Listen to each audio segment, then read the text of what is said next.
Hey Julio, I wanted to give you a quick video critique of what we're seeing here.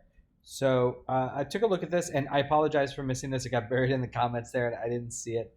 But a few things that I just kind of wanted to point out, and I thought it would be easier to do it in video than anything else. Okay, so the first big one that I was seeing was the like in this shot, this sun is really drawing my eye back here.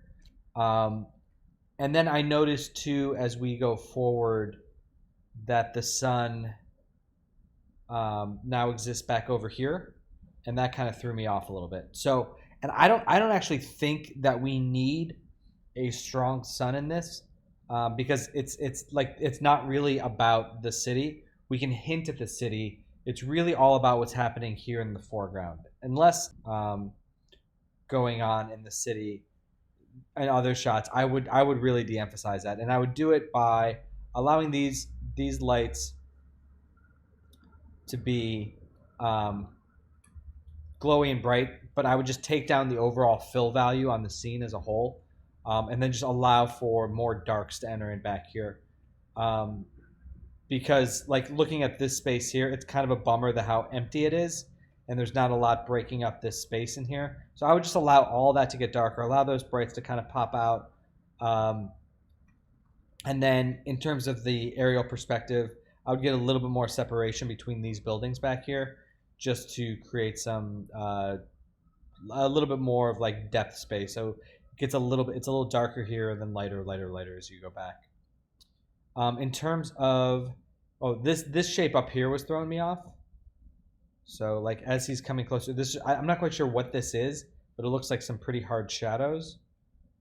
I could be totally misreading that, but just something to be aware of. It might be just like a weird roto or something, but just something to be aware of there. In terms of what you were seeing out of like this compared to the previous version, definitely improved. We're definitely feeling more of him entering towards that space. I think we can push it even a little further.